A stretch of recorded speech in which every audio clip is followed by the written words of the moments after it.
Hey guys, I'm ADEOLUWA. And I'm TOVA. And today we're going to share with you guys a song story about how we both wrote a song called All For You. So the first thing I remember about the song is that it was in the middle of the trenches of the COVID-19 pandemic. Yes. And we were in Regina, Saskatchewan. Shout out to Regina. Shout out Regina. Queen City. Queen City. Yeah. The city where dreams are made of. Mm-hmm. Something like that. Something like that. We had written Escape. We had written Escape. Yeah. So we had worked. I remember I got this beat from this. There were so many group chats during COVID, and I found the beat. I wrote Escape. I had the chorus and the previous chorus idea, and then we worked on the verses together. Mm-hmm. And so we already had Escape, and then okay, I'll let you continue from there. Yeah. So we did have Escape, and there was the Prospect. I know he's told you, but yeah, there was the prospect of landing what would then, and maybe even now, still be an impressive feature. Obviously, the name of the artist will go unnamed. But yeah, so we had gotten in contact with this artist, and they had said that we should send them demos for songs so that they would be featured on it. So it was you, Zway, and I. Yeah. And we went into kind of Zway's beat pack. Yeah. And he was playing different things. I don't think it was intentional that we wrote 3 very different songs, but it's just like those were things that range, man. Yeah, exactly. We wanted to give them options. Give them options and show them range. Prospect of this feature, so we're like, okay, we have to bring our A game. We have to, really show out. And if I remember, I wasn't even writing very much for myself. I was just looking for something to do, something to write about, per se, because this was I think we recorded Pedestal, which, if you don't know about it, you don't know. Never know. There will never be a chance for you to know. We have this recording lab in the U of R, which, by the way, shout out to the U of R, That's where TLS? Yeah, TLS. TLS, if you don't know what that is, if you don't know, you don't know. And I remembered that, so we were writing, it was a love song, but we wanted it to be different, to feel different. Yes. To feel, well, the way I would describe it is many love songs are esoteric. And I mean, the concept of love itself can sometimes be esoteric. It's not something that you can necessarily ground in a physical location, physical space. But we wanted to still have some of that esoteric nature, the joys and the wonders of the feeling, but also to capture it in a place and a time. Right. And the production really helps set the mood. It's like, okay, we're here. It feels like we're here. We're in a car. We're cruising and whatnot. And another thing that we wanted to do with the writing is, well, one thing that is important to me when I'm thinking about songs is the person that is singing it to me. Does it sound plausible that they would say these things and they would believe these things? And so we wanted to write a song that if I met you for the first time today and I'm like, and you said these words, you didn't sing them. I'm like, yeah, I believe that. I believe that he would say these things. Words. And so we had the topic, 2 heads better than 1.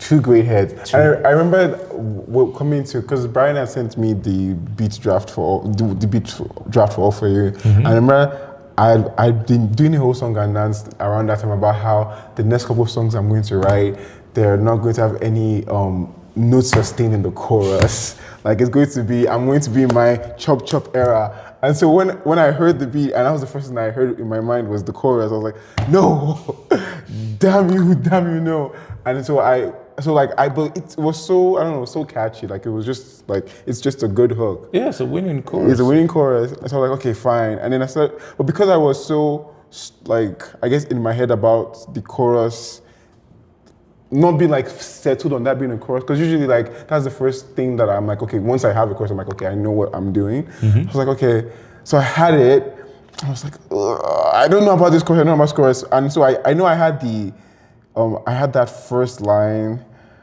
in like a notepad. And I'd written like a draft. I showed you. Yeah. So we had some of it, like some of it idea-wise. So I know I had If You Need a Love That's True, I Right in Front of You. And I think it's like, so everything, this is where I guess collaboration in songwriting is important, because most of the first verse, I would say, is like a TOVA reconstruction of like the ideas I had of it, like lyrically and with the melodies and whatever. Yeah. And I think, especially as the years have gone by and I've had the opportunity to be in rooms where songwriting is the focus, I think the best collaborators from a songwriting perspective, what they do, more often than not, they don't show up and be like, this is the song, this is what we're making. But what they do is they help you tease out and pull out the authentic thoughts that you want to share. Right. And I think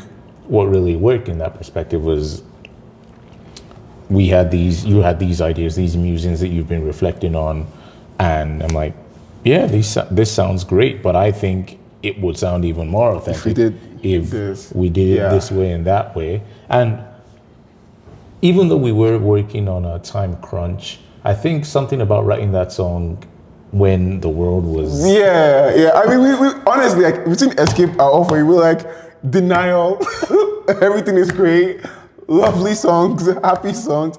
And we're like, okay, this is the vibe, this is the mood. Yeah. Yeah, it's there's definitely something to be said about the benefits of being able to calm down and just be present in the moment when you are writing the song, because it's like there's nothing else to compete with.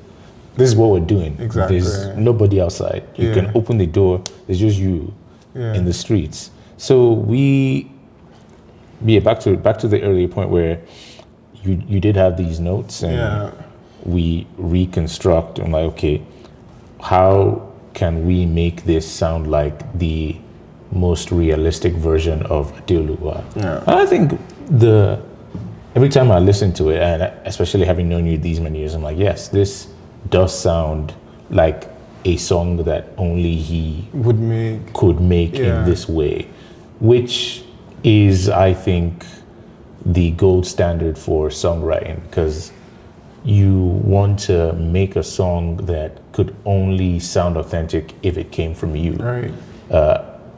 Lyrics wise and performance wise. And I think we really captured lightning in a bottle. We did, especially in that second verse, because this is I think this is one of the cool things about working with you as a songwriter, is that like I like zany lyrics, like just like, because like the poetic stuff is nice, but I do like making pop music, and it's nice to be like, wait, what? Why? And I was like, I want a Lion King reference in here, and Victor's person was like, okay, it's like Lion King, okay, and then so like that. Honestly, I feel like that Nala Simba Pride line is one of my favorites. It's like one of my favorite. Evidenced by how many times I have tried to recreate the song in my own discography. I will bring up for you again. It's just like, it's so, and then like even the choice of like just repeating it. Because I remember we had tried, like, so, because it was such a, like, it was great, like, oh, bad line, what's coming after? And we were like hitting a wall. And we would just be like, no, that's ugly. like we just dropped the Lion King reference, like we need to elevate. And we're like, let's just repeat it. I was like, okay, and then and that pause is so nice, and there's so many pauses in the song, even between the verses, the chorus and the verse, and like it's so nice, and it comes back again. And obviously, when we're doing stacks, like when it comes back again, it's just kind of, it's my because I feel like because that second verse is so effective, you don't really feel like it doesn't have a bridge. Because like after the second verse is like the chorus out, but the second verse is such a pause and breathe, start and pause and play that like it doesn't occur to that, because I love a bridge. I'm a bridge person, but it didn't need one. Like it didn't. And I remember back to what we were saying about setting the feeling of the song in a location.